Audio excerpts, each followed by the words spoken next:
to supplement. So thanks to all those that donate.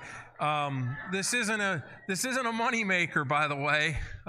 So we're hoping to keep it at $7. Because you know, I don't even know what the toys are now at McDonald's if you go, but this beats that. So thanks to all the volunteers, an amazing number of volunteers. Last summer in July, I was on our annual mission trip to Philippi, West Virginia, and I met a guy and was impressed. I didn't know anything. I didn't even know if he liked the outdoors. But what impressed me is because he had incredible rapport with the kids from his church. I found out that he is the pastor, and then I seen how he interacts with kids, which tells a lot about a person, especially teenagers. You have to have an abundance of patience. Okay, did anybody else notice that? I noticed it when my kids were teenagers, so I pretty much ignored them until they got older. But I met Augie, and then he got talking about fly rod fishing. And it doesn't matter what you're passionate about. It doesn't take long to see. And then the spark came, and I asked him if he'd consider. So we were back and forth, email and text, and Augie consented. He loves his family. He loves the Lord. He loves fly rod fishing, and it's fascinating. It's always fun for me to learn new things. And he's been out. He's braver than me because he goes out to Yellowstone and hunts in places where there's more signs that say "Beware of bear" than anything else. And but he's skinnier and he can run faster than me, so I probably won't be asking him to guide me because I know how that works. You know, they always take a gimpy fat guy along, and so when the bear comes. But Augie has a heart for the Lord, and so he's going to show a video, then he's going to come and share, and I know you're going to enjoy it. So, Augie.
and get him. Come on, you gotta keep that, keep your net down in the water. Keep your net in the water, so you don't have to scoop at him. Go after him. Come on. Come on, buddy. Oh, if he gets off. Well, he was almost in your net. Almost. You got to get that net underneath him, bud. Get that net underneath him. Get the net down in the water. Come on, get that net down under the water. Get the whole net in the water. There you go. Oh. We got ourselves a beautiful, what do we call this? Palomino? A palomino, a golden rainbow trout. Look at your dad. Wow. See that? You want to hold him? Now get your hands under him just like I have. The other hand, twist this hand around. There you go. All right. You got him? All right. There we go. Good job, bud. That was fun. We spotted him out. That's nice. Put him back down in the net. Nice. Look. Slow, Jacob. Nice and slow. That guy. Look at that. Right there. Yep. Okay. All right, let's get a good look. Oh, shoot. Oh, and he's gone. All right. Good evening, everyone. Hey, do me a favor while I move this pulpit over there so that I can put my notes on it. While I'm moving over there, I'm gonna stomp my feet really high, really loud, and I think we just need to do that again because the food was so good. Ready? Go.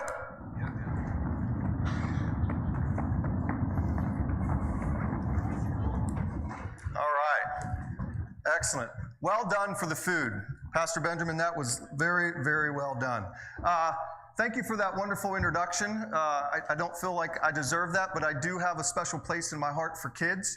And when I saw you giving flashlights out to all the kids before the program, I thought, you got to be kidding me.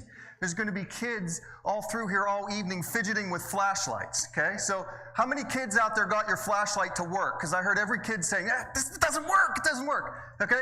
Turn your flashlights on, all the kids, come on. Let's have a little light show here. Come on, get them up. Come on, come on. More. There's got to be more kids out there with flashlights. There had to be 100 kids. Come on, get those lights going. Look at this. That's great. Woo. All right, now turn them off. And you better keep them off. Just kidding. Just kidding. This is a young man. His name's Jacob, and I had an opportunity last spring to take him out fishing with his dad. His dad's name is Mike, and Mike's a very dear friend of mine, another man who loves the Lord, and he wanted his son to go out fishing. And I'll tell you what, I've never fished with a young kid. I mean, Jake was probably maybe 10 years old at that last year. He was so focused and intent on learning how to not just fly fish, but he brought his spin casting rod, and that kid fished hard all day long. And we got down to this hole, which is I call it the honey hole. It's just right below my house. This is out in western Pennsylvania. I live in Mercer County. This is called the Neshannock Creek. And my house is about 300 yards from the creek. And I knew that this palomino trout was hanging out. And it's early spring, so a lot of the fishermen haven't harvested all the fish out of the creek yet. And so Jacob all morning long was throwing his casting rod and a spinner. And how many young children out there have been fishing with grandma or grandpa or your parent? We got how many young fishermen we have out there? All right. Any of you fly fishermen yet? Okay, that's fine. That's fine. That's absolutely fine. It's hard to start with, but you're fishing with a rod and you throw it out and you click the bell and you got a spinner on there and you bring it back in. And Jacob was really, really good at this. And he was catching bass but he couldn't catch a trout. And so I said, Jacob, we're gonna go down to this what I call the honey hole, and we're gonna catch you a palomino. Okay? So we go down there. I quit fishing. I did not want to catch this fish. And so he's casting, he's spinning that thing. It would chase it, but it wouldn't take it. And finally he just got frustrated. And he says, hey, Dad, come on down here and catch that fish. So I'm like, all right, Mike, your turn. Well, Mike comes down and he had to rig up, because he had to change the whole rig. And I'm going to get into all of that tonight so you know what it means to rig up. But he wanted to rig up his fly fishing rod and reel. And so he says, Augie, well, it's going to take me a while. Just step out there. Go ahead. You can fish for it. And I'm like, Mike, you really want me to fish for that thing? He says, yeah, go ahead out. And well, that's what happened. I caught the fish. But the excitement in Jacob's just a young boy getting excited about fishing, I'll tell you what, that I didn't need to catch the fish. But to see him get excited and to see people get excited about fishing, especially young people, always gets me a bit of excited, as you can see. So good evening, everyone. I'm Augie Hurst, and as I mentioned, I'm from the western side of the state. It's good to be out this far. I'll tell you what, I don't get this far east in the state. I get as far as State College, and then I go back home to western Pennsylvania. I live about an hour north of Pittsburgh, and I live about an hour south of Erie. So I do some Erie steelhead fishing. My buddy Mike, who's probably watching right now, says, no, he doesn't. I haven't had him up there steelhead fishing in over a year. Well, that's true, but I've spent the last 20 years living out in western PA, and the steelhead fishing in Erie is absolutely exceptional. And so that's the Neshannock, where I caught the Palomino, is my home waters, and Erie isn't far away. And as I mentioned, I make it out to State College several times every year. And so those of you who know anything at all about fly fishing know that the State College area, Spring Creek, Spruce Creek, Penns Creek, which runs right into the Susquehanna here, about 10 miles north? Do I got my understanding? If you follow Penns Creek all the way where it originates, comes out of a cave, Penns Cave, that's right near State College. And the fly fishing in that central part of the state is among the prime waters in the whole country. And so if you're at all interested in fly fishing, and I hope maybe after tonight you might be, I want you to know that just, what is it, within an hour and a half drive to State College? That's 2 hours from my house. It was 3.5 hours here. So it's within reach. But I got to tell you, when I got off of the exit this far east and I came down along the Susquehanna, it's been a long time since I've seen it. We're just reminded how beautiful this part of the state is, and that there has to be some good fishable water around here. Is there? You got fishable water around here? All right, talk to me afterwards. I want to know where it is. But when I came up over the mountain, I was down in the valley somewhere, and then I came up, and I guess they call this the Lichens Valley. My goodness, you got a slice of God's paradise. Amen? Yes, what a beautiful, beautiful place to live. So I've been chasing trout for 25 years now. I chase trout in my home waters in western PA, and as I said, in State College. But I've spent the last 22 years also taking trips out west. Here you go. You find me. I'm not doing much fishing here, but when you find a rock in the shape of a bed in the middle of a meadow, 15 miles away from any road, you know what you do with that rock? You do that. Right? Now look at that. That was just a gorgeous, gorgeous day. This is in Yellowstone National Park, and as you could see by the intro video, I've been traveling out there for 20 years. Actually, this will be this coming year if I make it out.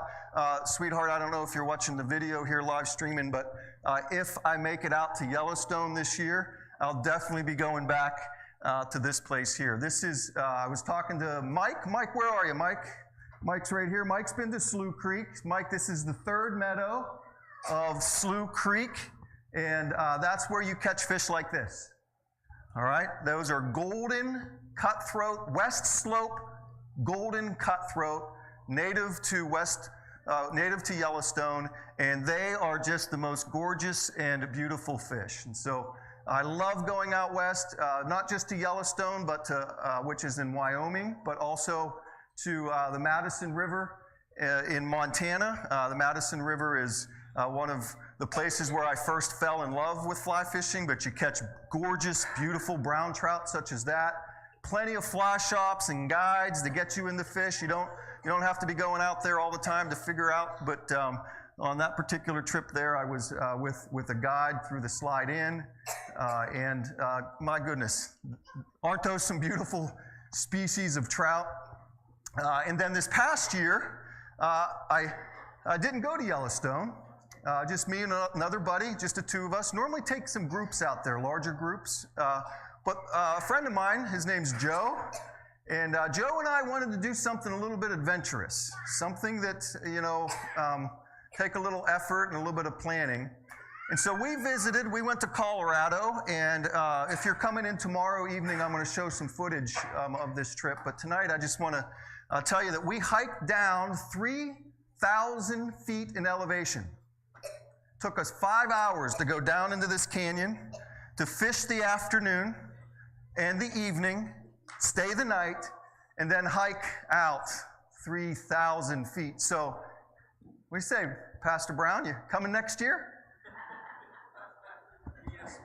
Yeah, we'll get you down there. We'll get you down there.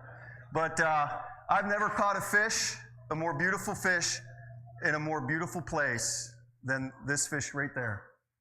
So I know the lighting in here isn't quite that great, but that beautiful rainbow trout down in a canyon, not a soul around. There you go. Can you leave the lighting just like that? That's perfect. They don't need to see me. They need to see the pictures. So I've been chasing trout in western Pennsylvania for 20 years. I've been chasing trout out west for 20 years. But a lot of you are probably wondering, yeah, well, I'm not going to listen to this guy. He's just some trout angler, and I have no interest in chasing trout. I came here to get a gun, or I came here to learn about hunting, right? Well, calm down. I haven't always been a fly fisherman. So, Dan, this is for you. I grew up in the woods of western Pennsylvania, right? State color, blaze orange. There's my brother to the far right, and I'm on the far left. I'm the good-looking son. I got the looks. My brother to my right, he got the bronze, and my brother in the middle, well, he didn't get much of anything. Rest in peace. That's a story for another time. But we grew up in western Pennsylvania, and this was back when you had to wait till you were 12 years old, pass that hunter safety course, then you could go hunting. How many of you young people here today, under 12 years old, have already shot a gun and killed something? Raise your hand. Look at that. Yeah, they're everywhere. I would cry. When I was 10 and 11 years old, I cried when my stepdad would go out hunting. And all my uncles telling stories. I just wanted to go. Nope, you're not 12 years old yet. You got to wait till you take that test. I was more nervous to take my hunter safety course than I was to get my driver's license and to pass my ordination exams when I became a pastor. That was a critical moment in my life, was taking that hunter safety course so that I could go out and hunt. So that's when I was 16, I killed my first buck. There you go. Couldn't wait to get home from school because when you were 16, you could go hunting by yourself. And so I would come home from school, and honestly, you know, I had good parents, good responsible parents, but they could care less what I did after school. I would just come home, grab the gun, walk back in the woods, and I would hunt. I came home with some stranger who helped me drag this home. And my parents were like, "Where you been?" And I'm like, "I just killed my first buck." So that was a great memory. And then went off to college and still did some hunting. Moved out to Princeton, New Jersey, where I got my degree, and then moved back to Western PA. And by that time, I was more into fishing and not so much hunting. But in 2015, I couldn't go out west. I forget why I couldn't go out west on a fly fishing trip with my buddies. But one of my buddies says, "Hey, Augie, why don't you come bear hunting with us up in Tionesta, Pennsylvania? We got any bear hunters out here? Yeah. How about that bear chili tonight? That was pretty good. I'll tell you later if it was really, really good, depending on how well it sits."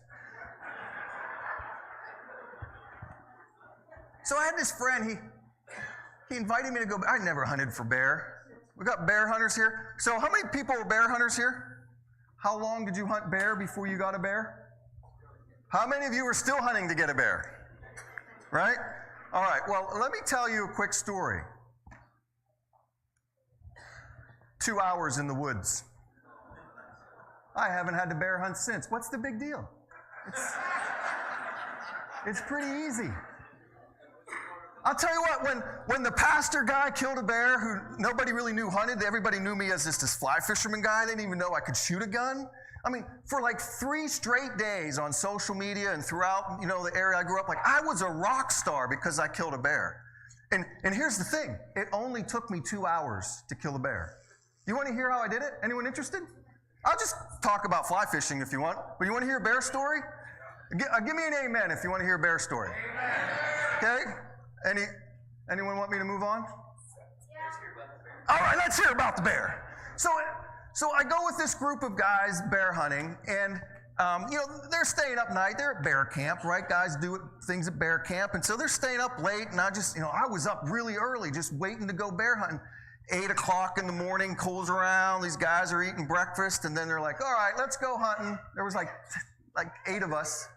And I said to the guy who was leading the group, I said, listen, I don't really care to shoot a bear. And I'm the youngest guy here by a decade. I said, I know we're going to be walking and pushing bear. I said, just let me do the walking. Like, I'll be your dog, okay? Because I really didn't care to kill a bear. He's like, okay, all right. So we go out on the first drive, and I'm walking, and I'm pushing. Nothing. Didn't see anything, didn't hear anything, crickets. We jump back in the truck. We drive to the next spot that we're going to drive out, and he says to me, his name was Mickey, he says, Augie, you're going to be doing a lot of walking today. A lot of walking. And he said, so I'm going to post you up this time. I'm just going to post you on this little quad trail right here. Make sure you take your radio. Told me where to stand. Told me where to face. And he says, the guys are going to be walking straight to you. And he said, if you see a bear, shoot a bear. I'm like, all right. So he takes me back there. He puts me right in that spot. I look to see that I forgot my radio. Now, when you're doing a bear drive, having a radio is important because the guys that are pushing the bear are going to tell you, hey, they just moved a bear. And so I'm like, I'm not going to know if they're going to move a bear. And I'm going to be walking a lot today. And I didn't get to sleep a whole lot last night. So guess what I did? I took a nap. Just like every proper bear hunter should. Why are you all laughing? Oh, is it something deer hunters do as well? You guys take naps in woods? Well, so I'm trying to settle in, take a nap, and I hear this creaking noise behind me, like this rumbling noise. And I know you're thinking it's a bear, but it wasn't a bear. It was just a doe. It was 3 doe. And it had been 4 or 5 years since I've even been out hunting because I've been spending so much time fishing. Okay? And so I turn around and I walk around the tree, and now I'm looking the opposite way as the drive, and I see these deer. And I'm like, well, you know what? It's rut season. I bet there's a buck chasing that deer. And I'd love to get a good picture of a buck in the woods. So you know what I did? I moved. Yeah, I moved 50 yards away, looking the wrong direction, just waiting for a buck to come by. And I'm standing there just waiting for the buck to come by, and guess what I see? Here comes a bear. And I said to myself, I'm just standing there, I'm not nervous, sort of oblivious to the whole thing. I went, look at that, it's a bear. And then I realized, wait a minute, I'm bear hunting. And so I pull out my 30-30 Marlin. Any fans out there? Lever action, 30-30 Marlin. Okay, great. You got 2 of them. Excellent. So you're like, wait a minute, I thought this guy was supposed to be talking about fly fishing. You asked me to tell you the bear story. Right? So I pull up, not nervous at all. And I aim at that thing, and the vital zone is like behind a tree. And so I put my gun down, and then I started getting nervous. And I thought to myself, I haven't shot this gun in 5 years. I don't even know if it works. And so I pull up, and I'm like looking at its back end, and then its head, and I just can't get the vital zone. And then I get a little bit nervous, and the only thing I remember saying is, okay, I'm going to shoot this thing in the rear half of it, and if I hit it, it's not going to die, and it's going to be mad, so I better get ready for that next shot. Or I might just miss it, and I have to get ready for the next shot. So there it is, big black thing in my scope, pull the trigger, that thing dropped over dead. My buddy comes running up and he says, Augie, where are you, Augie? And I says, I'm over here. He says, what are you doing? Did you shoot? I said, yeah, I just killed a bear. They couldn't believe it. That's my bear story. Never been bear hunting again. Oh, great thing, they drug it out of the woods for me. What's the big deal, guys? Just go, come on. If you want to kill a bear, go with a group of guys who know what they're doing. Let them tell you what to do, and then go do something completely different. Then you will kill a bear. So anyways, that's a little bit about me and being a sportsman. And I've been mostly fishing, doing a little bit of hunting, but this past couple years, my son There's my son. Now, he killed his first doe last season. So he and I have been hunting more. We did a food plot this year, and we got into archery hunting with crossbows because, it's kind of easy. Just take them out of the box and go shoot them a couple times. So we stuck a couple arrows and some deer, but we didn't put any deer in the freezer. Sorry. We just got to get better at that, and we will. Pretty sure the deer all lived. We missed them pretty bad. So that's my son, Graydon, and so I'm here tonight, not just as a fly fisherman, as an angler, but I'm here as a fellow sportsman as well. And isn't it great to be sportsmen and women? Whether you fish or whether you hunt, as our state representative said, it's good to gather, share this life together, and to have this opportunity to hunt and fish and to be a community of sportsmen. So special thanks to Reigles Bible Fellowship and everybody that made this possible. Give them all a round of applause.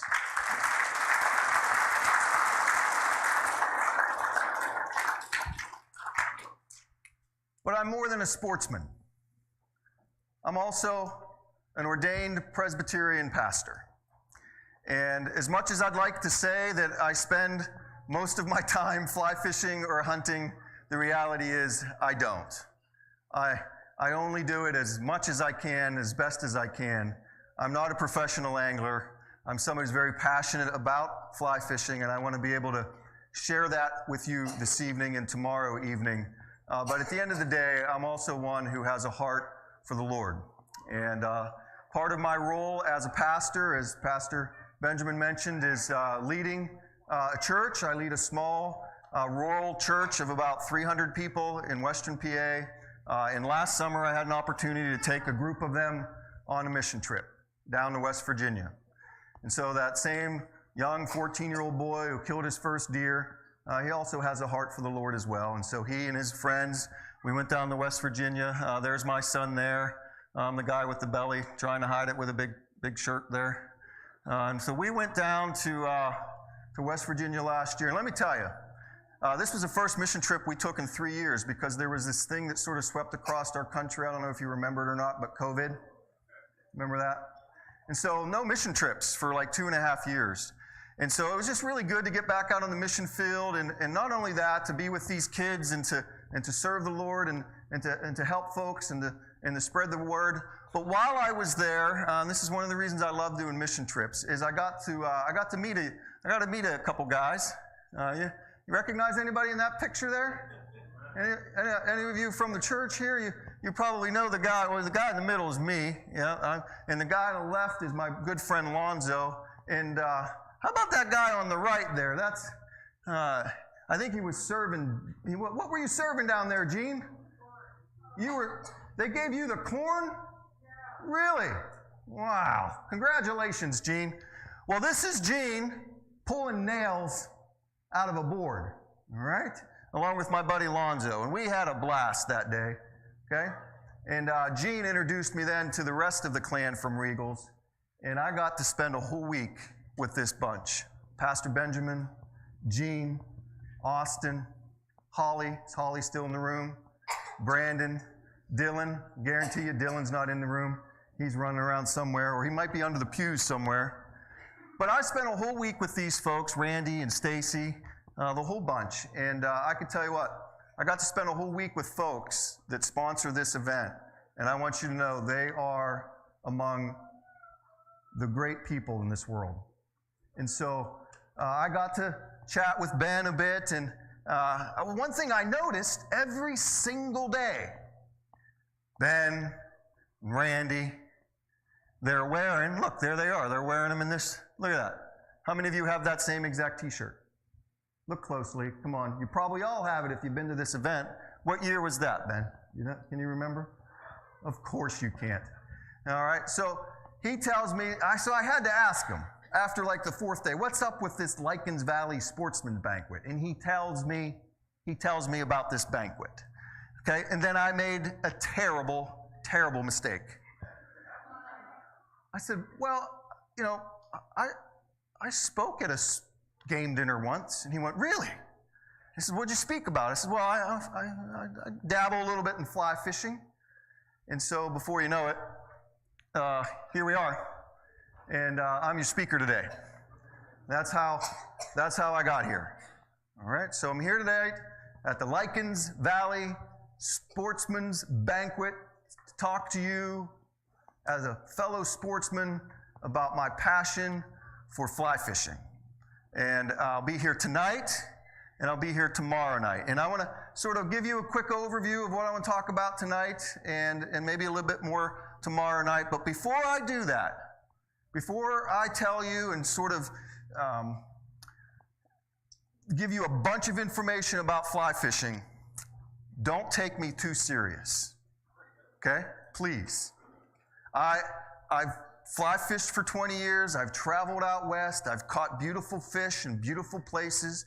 I can tell you enough about all the different types of flies to use and the different types of rods. In fact, we're going to give a rod away tonight. And I know enough about fly fishing to be somewhat informative, maybe even spike your interest and even inspire you to fish a little bit. But I want you to know at the end of the day, please don't think I'm this great fly fisherman who makes money doing this. He's got a great photograph portrait on his YouTube channel and all my videos, because you know what? At the end of the day, I'm just like any other angler. All right? I am a mess. Okay? I get my flies stuck in the trees more than I do in the mouths of trout. Okay? I get birds' nests, not just in my line, but my entire reel blows up. Ask all the buddies that I fish with. I'm notorious for forgetting things, losing things.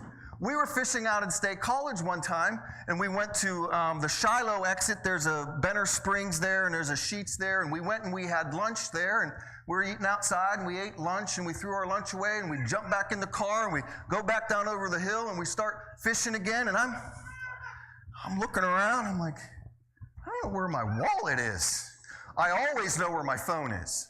But I'm like, I don't know what I did with my wallet. Went back to the car. I'm like, where is my wallet? I can't find my wallet anywhere. And then I thought to myself, maybe I left it at Sheets. And so we went back up to Sheets, and I was nowhere laying around where we sat, and I thought, no way.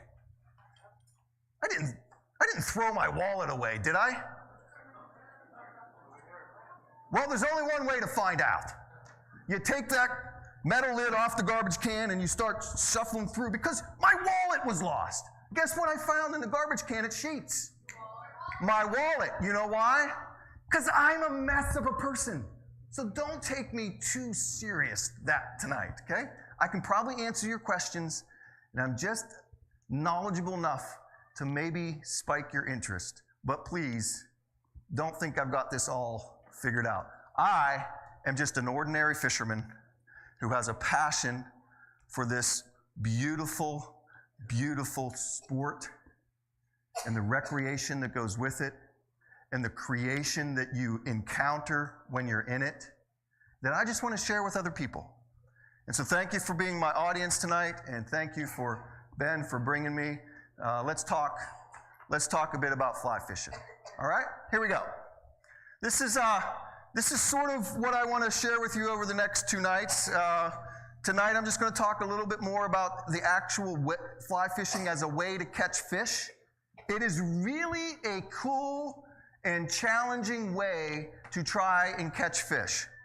Let me tell you something about trout. Let me tell you something about any kind of fish. They eat anything you put in front of their mouth. I grew up in western Pennsylvania. My parents taught me to fish sitting on the banks on a bucket, putting trout bait and worms on hooks. We caught fish all the time. We really did. Okay? And I remember as a kid, and some of you might remember doing this as well, that when you would catch a trout and you knew you were going to keep it to eat it, okay? What would you have to do when you caught the trout to eat it? You had to do what? You had to gut it. Okay? And so I remember being a kid, gutting the trout, and then thinking, hey, that's its stomach. I wonder what it's eating. And guess what it's not eating? Corn, worms, night crawlers, grubs. Nope, not in its belly. Trout bait. Nope, not in its belly. I fooled that fish because I put something that smelled right in front of him. But you know what was in that belly of that trout? Bugs. insects, aquatic life. And that sparked my interest as a young child, thinking, well, why am I using this big, puffy, pink ball of dough when big, puffy, pink balls of dough aren't ever on the menu for a trout? Never. It doesn't grow, I don't know, maybe this part of the state, but doesn't grow or live in our rivers and creeks. Fish, trout feed on subaquatic insects. Mayflies, caddisflies, stoneflies, occasional scuds, crustaceans. These bugs that live under the water then become flies that fly in the air, and then they feed on it, and it's like, it was this amazing reality that, wait a minute, there's a more challenging way to catch a trout, and I can try and catch a trout with the type of food that it's used to eating? Yes, I want to try that. And so that's really what got me sparked into the interest of fly fishing. And then as I started doing that, rhythms of creation began vibrating through my life and soul, just being at one in the solitude of God's creation, and like all while trying to catch a trout. And then beyond that, okay, not just being in God's creation and feeling the water flow through your, the solace of standing and waiting in a stream and listening to the birds chirp and, watch the flowers bloom. And it's just such a beautiful, wonderful thing, and seeing some of the greatest landscapes in all the country. I also got to do it with friends, other people who love to do that. And the friendships that we fostered from fly fishing they've been friends for life. And so this is what fly fishing is for me. Fly fishing is more than just a way to catch fish. It is, it's a challenge, and I want to hopefully inspire you tonight to try it. But I want you to know that when you take on that challenge of trying to catch a fish on the fly, you are going to encounter the rhythms of God's glorious creation. Amen? Amen? All right. And you have an opportunity to develop a whole community of friends and fellowship with other men and women in the industry that are friendships that last forever. And so that's what we're going to talk about the next two nights. River Runs Through It was very important, a part of my life. I remember I was 18 years old. Anybody seen this movie? I was 18-year-old buddy and I who we were doing some fishing. We were just spin casting at the time. I wasn't even a Christian when I was 18 years old. I had no idea about really anything related to matters of the Christian faith. I just wanted to catch fish. And so my buddy says, hey, this old guy told me we ought to watch A River Runs Through It. I said, okay. But we didn't watch it. And then some girls in our high school class were all talking about A River Runs Through It. I wonder why. Anybody know why? Oh, come on. Look at that handsome face, young Brad Pitt. So finally we figured, well, we better watch this. We better watch this movie. So me and my buddy, my best friend, Justin, we sat down and we watched the movie, and it opened my eyes to something that I'd never really ever considered. Let me share with you a quote from The River Runs Through It. In our family, there was really no clear line between religion and fly fishing. Our father was a Presbyterian minister and a fly fisherman who tied his own flies, taught others. He told us about Christ's disciples being fishermen.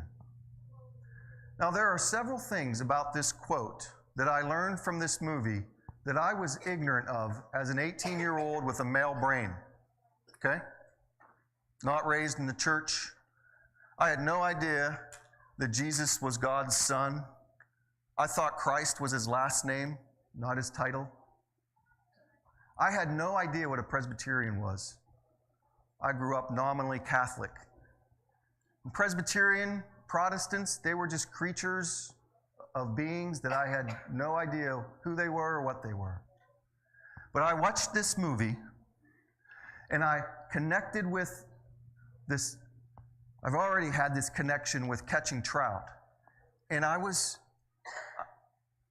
introduced to something that no one had bothered to introduce to me before. that Christ's disciples were fishermen.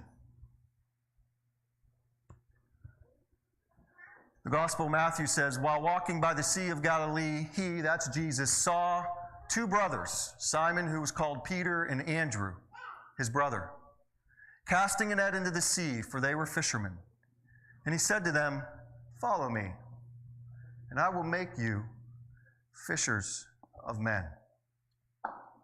And ever since I watched that movie and began to hang out with people who knew a bit about Jesus, I made the connection that there really is no clear distinction between fly fishing, enjoying God's creation, and following Christ. And I want to impress that upon you today. Before I conclude here, though, before I move on, do you mind if I just pray God's Spirit upon you? Pray that you would too not know a distinction between being a sportsman, an angler, a hunter, a fisherman, anyone that engages God's creation and what He's accomplished for us in creation. He's accomplished for us even greater in what He's done through Jesus Christ. If you don't mind, I just want to set the tone that that's honestly why I'm here today. I want to teach you to fly fish. Absolutely. I want to entertain you a little bit. But at the end of the day, if you don't walk out of here knowing that God's done some hard work to make this creation for our benefit, and some even harder work through Jesus Christ and what He's accomplished for us on the cross, and the grace that is ours in Jesus Christ, then maybe my words. Let us pray. Father God, I ask for your blessing upon this room. Lord, you've worked so hard for our benefit to create this world that we often even take for granted. Lord, you worked even harder, dying for us on the cross and conquering the grave. Lord, help us here tonight to know that your hard work was for our benefit, that you've loved us so much, that, Lord, you have brought us into this place. Lord, I pray your blessing upon these people and upon this church and upon all that we talk about tonight. And I pray this in Jesus' name. Amen. Thank you, young man. All right, let's catch some trout.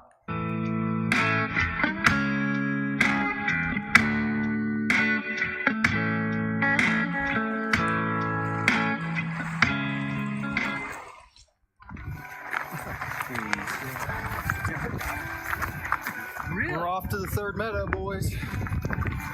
That's right. 8 miles in. This is the 3rd meadow of Slough Creek. All right, I'm 11 miles up into the Slough Creek Valley, past the 3rd meadow, and made it all the way up here to the boundary of Yellowstone National Park. And so now I'm going to cut down here. You can see the park boundary fence behind me, and that's where the Slough Creek begins, just above the 3rd meadow. I'm going to fish my way back down to our campsite.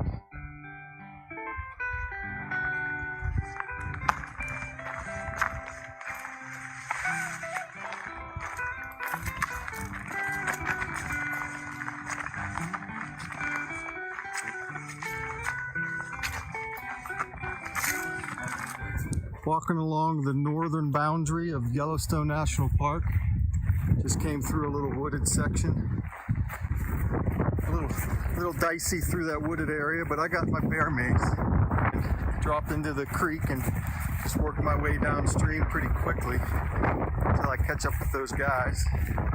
It's a little windy for fishing right now, so I figured a little documentary hike would be appropriate. So welcome to the northern boundary of Yellowstone National Park.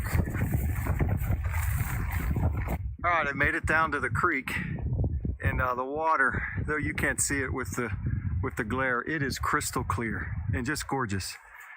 And there are 3 20-inch golden cutthroat trout sitting right in that hole below me. And so I think it's time. I think it's time to fish. All right, I'm up on this high bank looking down at a number of cutthroats right below me. I have just a foam hopper on, Slough Creek Special. Actually, it's called a Circus Peanut. And I'm going to slingshot it right down over this bank and hopefully catch this fish.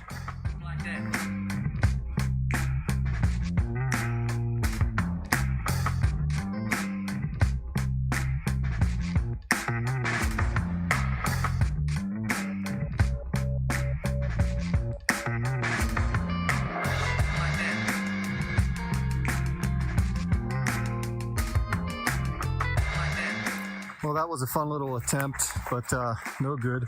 I've been away from Eric and Joe for about an hour now, so I'm going to walk downstream and make sure I catch up with them so they don't think I got eaten by the bears. At least, not yet. Caught up with Joe. He was just right around the bend, and so he came up here. We crossed over the creek, and now we're fishing that same root ball down below here. And he's got a different pattern on. He's had a couple takes as well, so I'm thinking we might pick one up here. It'd be kind of fun.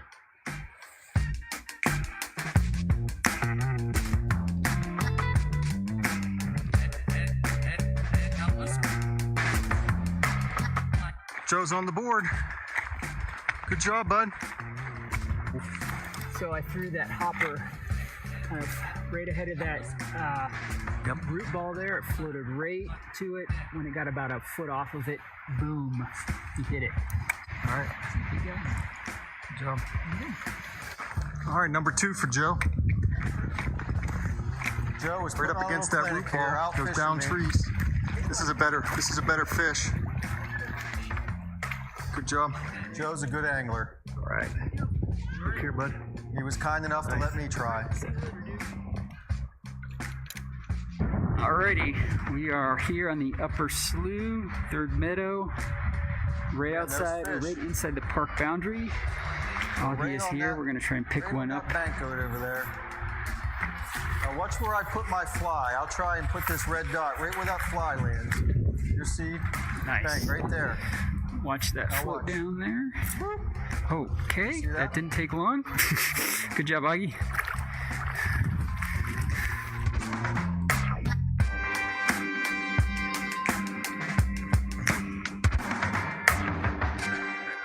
Nice fish. That's a nice fish. Nice. Good job, man. Great fish. Nice fish.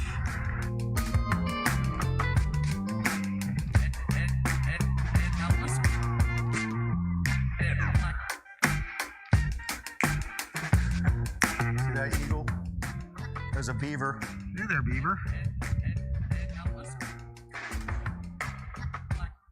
You didn't mind me. Pretty cool.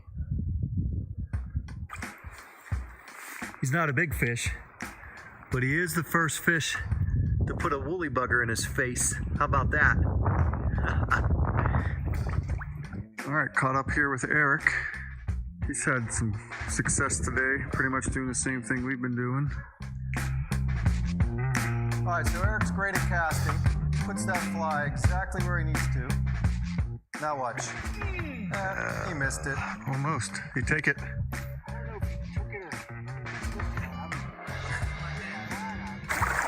All right, it's getting to be evening here. Look at the evening sunset. Up in the third meadow of Slough Creek, and I thought I would just throw on a woolly bugger. Joe came in for the save. This is a nice fish. He just slammed it right off the bank. Oh. Whew. Look at that. That is a beautiful golden Yellowstone cutthroat. Yeah. So I just caught that really nice cutthroat. Joe helped me net it, and Eric pointed out that it was a western slope cutthroat. And then they said, if you start pulling them out, I might have to switch to a woolly bugger. So Joe, buddy, you might want to switch to a woolly bugger. Beautiful fish.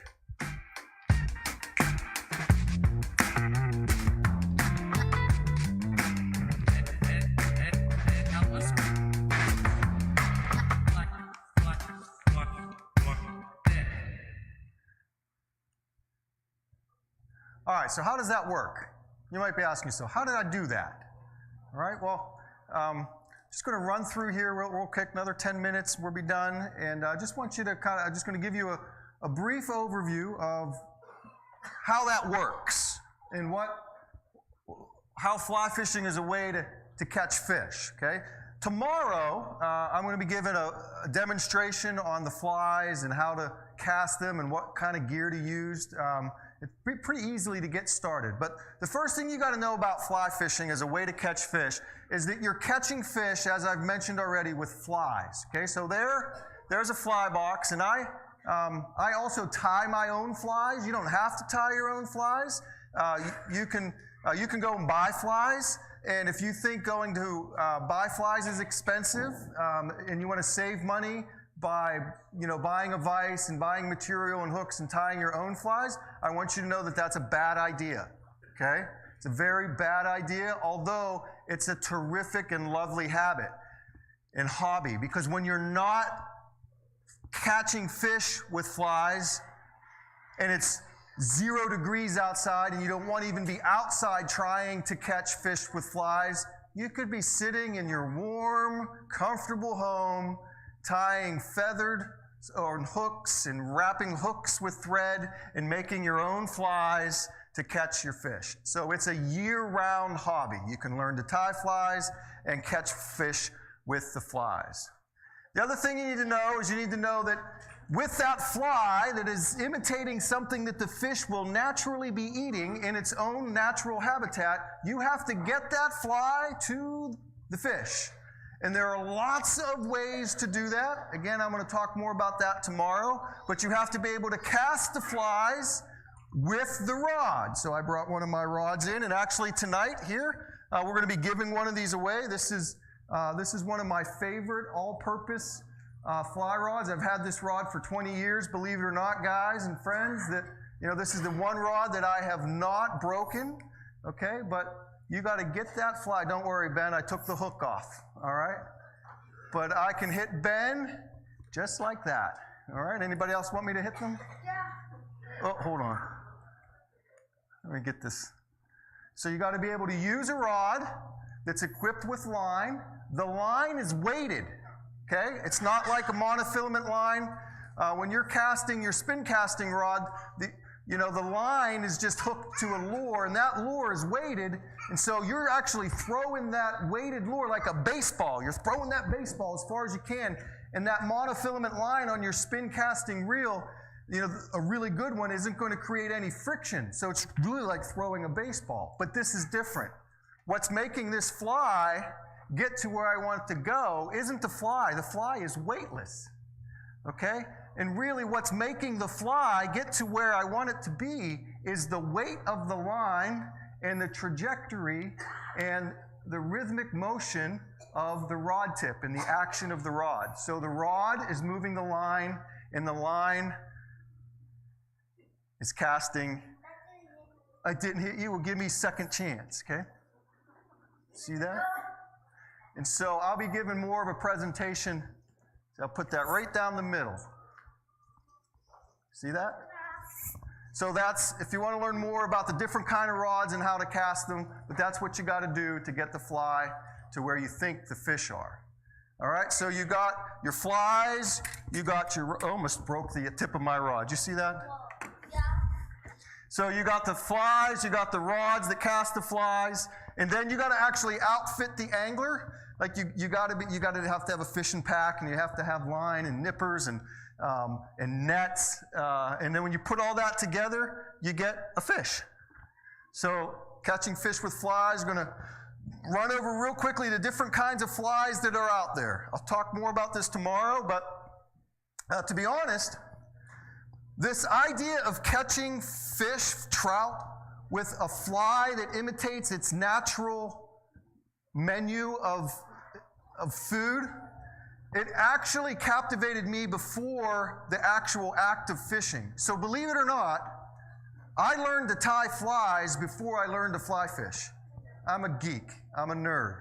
So I was still in seminary out in Princeton, New Jersey, and I just needed a hobby, a break from my studies, and I took a fly tying course. I didn't even own a fly rod at the time. And so I got involved in fly fishing.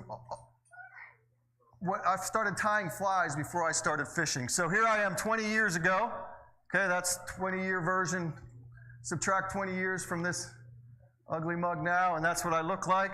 That's my brother Jason. I taught him to tie flies, and we used to get together. We still do. Once a year for a whole weekend, we get together and we just tie flies. We call it Trout Bum Weekend. Okay, and we still do that. Now, again, that's part of enjoying this recreation with friends and family. And so I learned to tie flies out of a book. Did you hear that, kids? This was before YouTube. And so now you can learn to tie any fly of any type in 5 minutes, just watch a YouTube video. But when I learned, I had to read and study a book. And so there's this book here, Essential Trout Flies by Dave Hughes, is right there on the table. You can see I have it propped up. Now all you need is an iPad, okay? You don't need that book. But I would recommend you boys and girls to pick up the book. Read the book. Read the manual. My son's into quad racing, and we decided to do something really stupid this winter. We tore his entire quad apart, every piece, every bolt, every nut, every washer, everything, okay? And we wanted to put it back together and make it better, right? So, guess what Geek Dad did? I bought the manual, and I learned how to put that thing back, every torque, every piece, every part, by reading the manual. My son, no, just pulled up on his phone, type it in YouTube, he had it right there. Anyways. Read the book. It's a good idea. You would expect the pastor to tell you to read the book, though, right? All right. So, real quick. All the things that trout eat live under the rocks in the rivers and creeks, little aquatic insects.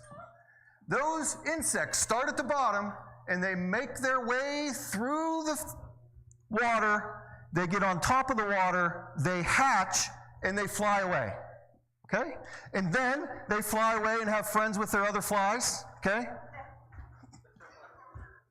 Why isn't anybody laughing? They fly away and do things with their other fly friends. Then they come back and they lay eggs on that water, and then those eggs float to the bottom, and those eggs create little more aquatic insects that live where? Under the rocks, and then eventually those flies, those bugs, those aquatic insects will then take that cycle, swim to the surface, and hatch. This, right here, is imitating that fly, that aquatic insect, in its adult stage, okay? It's an adult, ready to get married, have kids, okay? So that's dry fly fishing. That's when you're casting your fly and you want it to just subtly lay right on the surface of that water, and a trout sees and goes, oh, an adult mayfly, yes, and swims up and gets it right.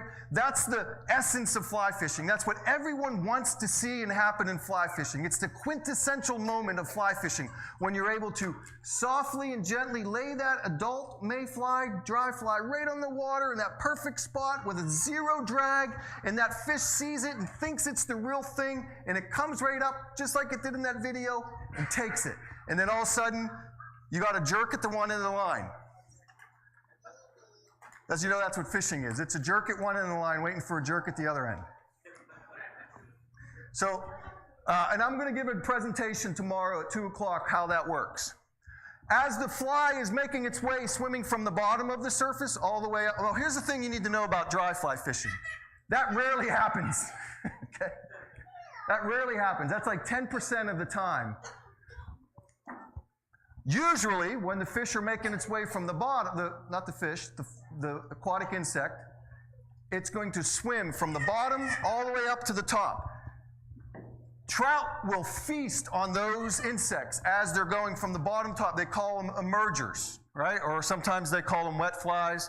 And there's a traditional pattern, grouse in orange. It's kind of cool. You buy a hook. You find somebody who killed a grouse. You get some orange thread. You tie the piece of grouse feather on the hook, and you let it swing up through the current, and that fish grabs it, and you feel a little tug at the end of your line. It's exhilarating. I love it. That only happens maybe 30% of the time. If you really want to catch trout that are eating aquatic insects, a trout's 90% of a trout's diet, they are eating these things. They bounce on the bottom, they swim over rocks, and they find little crevices in the rocks. And the trout are always, you know why trout live on the bottom of the river? That's where the food is. Okay, and so you have to figure out different kinds of nymphs or larvae that these fish are eating. And then, this is the basic stage of a mayfly or a caddisfly. But if you really want an exciting part of fly fishing, okay, there's also other types of food in the water. Any trout fishermen here like to use minnows, right? Great, effective way to catch fish. You put a smaller fish in a pool of where there's bigger fish. And guess what the bigger fish do with the smaller fish? They eat them. Yes. Okay? And so you can tie flies, and this is what I love to do, called streamers. That big Yellowstone cutthroat that I brought out of the net, it had what was called a woolly bugger. And that woolly bugger is imitating bait fish, like a little minnow swimming through the water. And you cast your woolly bugger across the stream, it hits the water, and you strip that thing back at you, okay? And that fish will chase it, thinking it's a little minnow, bang. It's a beautiful thing. And I spend a lot of my time tying streamers because I love to catch fish on streamers. All right, again, I'll talk more about this and show you more tomorrow, but there's my fly tying bar. I have a bar in my basement. I call it the tie one on bar. Anybody have a tie one on bar in their house? I bet you don't. I hope you don't. I have a bar in my basement. This is where I tie one on. I do it all the time, as you can see. I'm always in the basement tying one on. So that's how you catch fish like that. That's a 22-inch brown trout I caught in Montana on an 8-degree day, and look what's in its mouth. You see that? A woolly bugger. That's a big brown trout, buddy. All right? So I've got streamers, and so that's sort of how you do it. Now, I love to catch fish on dry flies, but most of the time I go fishing for trout, they're not feeding on the adult mayfly. But they will always chase a little tiny minnow if they're really hungry. And usually the big fish will do that. All right, so next, I'm just going to skip over this because this is more about tomorrow. You need to be able to cast all those flies. And I'm going to give you a presentation tomorrow at 2 o'clock.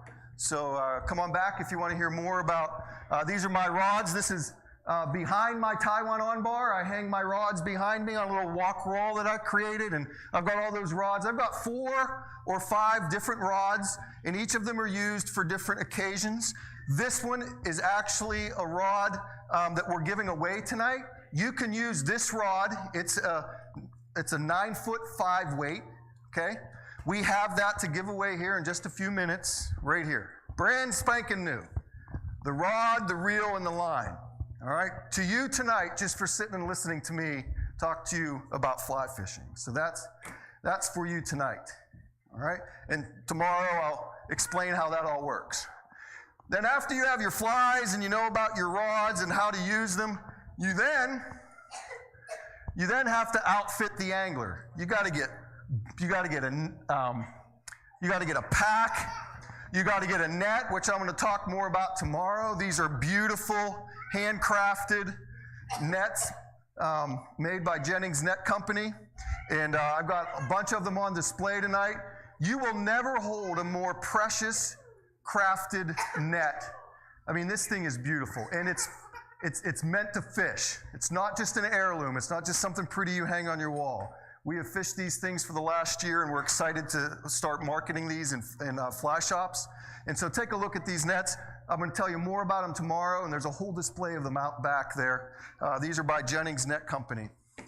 And so we're very excited to talk to you about the net, but you need a net. There's Jennings Net Company. This gentleman wearing the net is a friend of mine. He also has a YouTube channel called Wild Blue Discovery. Again, YouTube's a great place to go and figure out where to fish, how to tie flies, all that stuff, okay? So you need a net, you need a pack, you need all kinds of accessories. Talk about that tomorrow. You need a pair of boots, you need a pair of waders. Honestly, a lot of people get into fly fishing because they're just gear junkies. We got any gear junkies out there?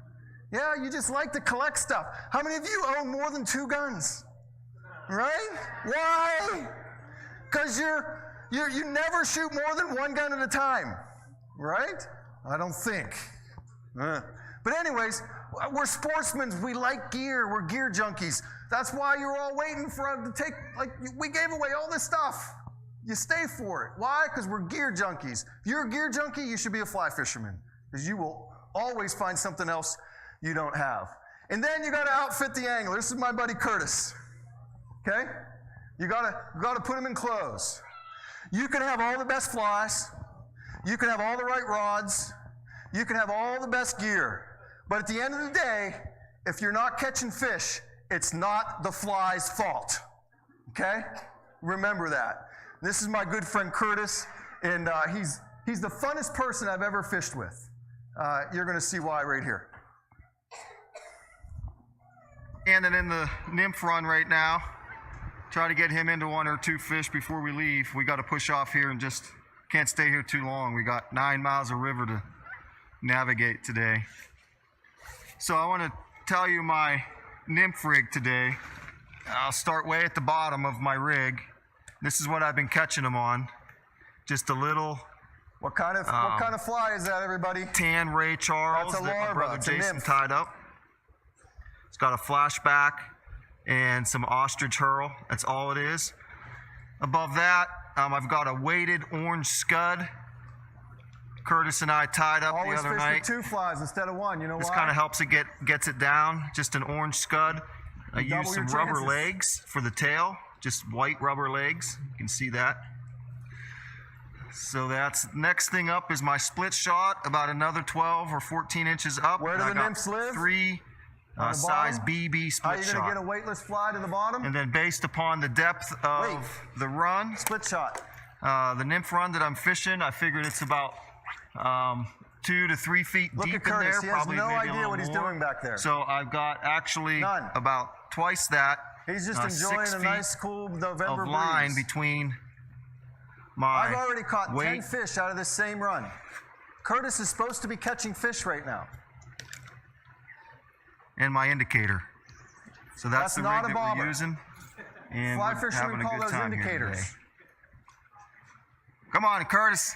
Let's get one. Come on, let me see you get one. Oh! There it is. There it is! Yeah! Sorry, buddy. Oh, we called it! That's awesome! Yeah! Let's go get him. Did I get you wet? Sorry, bud. I get excited. See that? You want the rest of this? smile. No? There's that smile. Let's see it. All right. I'm gonna go net the fish for him. And we ordered that up. We ordered that up, buddy. It's like McDonald's. All right. There he is. Let's keep him in the water here. You do the talking, bud. It's your fish. Yeah, you put me in the spot. Ordered it up. Oh, he swallowed that puppy. No, it's right on the top of his lip.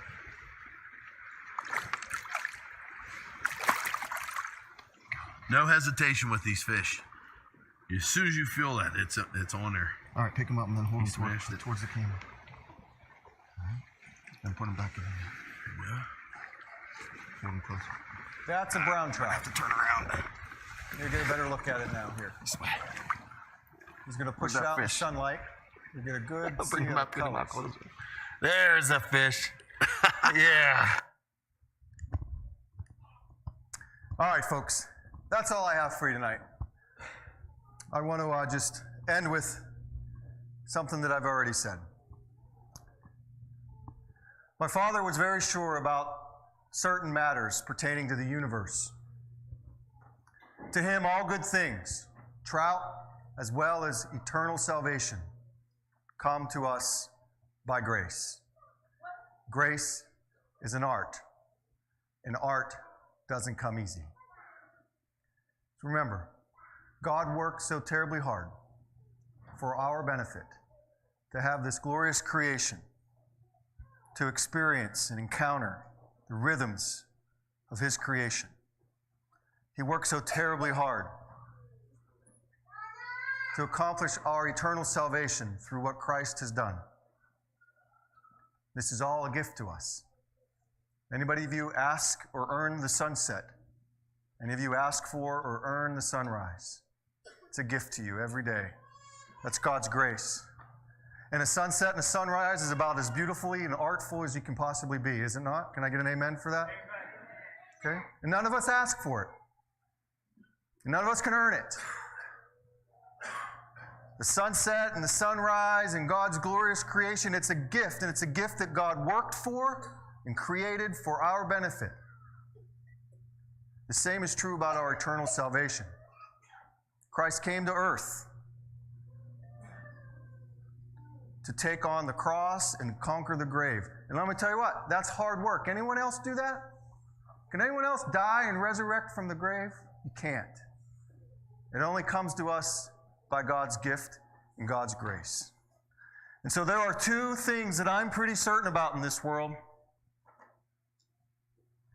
Catching trout and having eternal salvation in Jesus Christ is a matter of God's grace. I hope you experience both. Grace and peace to all of you. I hope to see you back tomorrow. If not, God bless you all.